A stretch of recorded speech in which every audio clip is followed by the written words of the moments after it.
salaamaaleykum wa rahmatullah ñu ngi leen di nuyu di leen ziar dal leen jàmm ci seen xibaar yi fii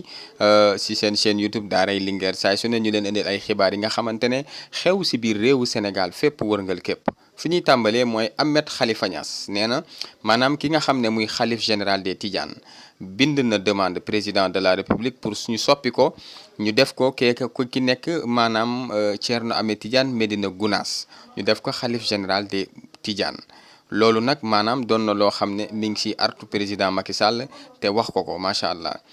ñii nga xamante ne tey ñoo dem stade de Mbacké saccagé ko yàqu ko maanaam ñee nga xam ne tey ginnaaw bi xalif général des Mourides joxe ndigal ne nañu dindi maanaam stade de Mbacké bi fa nekk ndaxte ki nga xamante ne mi ngi fa tëdd muy maam Cheikh Anta Mbacké soriwul ak foofu macha allah moom ñooñu nga xamante ne tey dégg nañu ndigalu sëriñ bi xaaruñu autorités yi réagir ñoom ñoo wëlbatiku dem daa di commencé di toj di yàq stade bi muy taalibe yooyu ba yoon jaatu laa di leen mën a mujj teg loxo loolu ba léegi rek ci xibaar yi la ñuy woy ak yéen président Macky Sall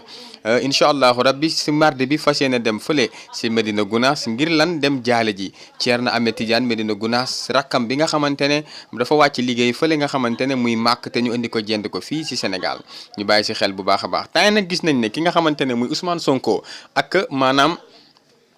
maître El Hadji Diouf seen diggante tàng na jër lool ndax temps yi gis nañ ne maanaam ki nga xamante ne muy maître El Hadji Diouf Ousmane Sonko moomee di maître El Hadji Diouf seex na ko lool maanaam teg na ko bët li gars yi di wax teg na ko choc sonal na ko lool moomee di El Hadji Diouf ba lu Ousmane Sonko wax rek mu xëpp ci xeer waaw gis nañ ne tamit maanaam ki nga xam ne muy Mamadou Lamine Diack maanaam moom mi nga xam ne procès bi mu war a am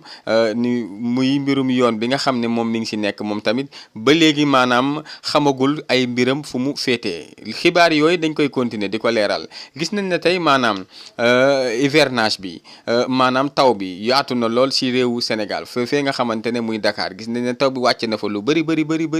ñu bàyyi ci xel bu baax a baax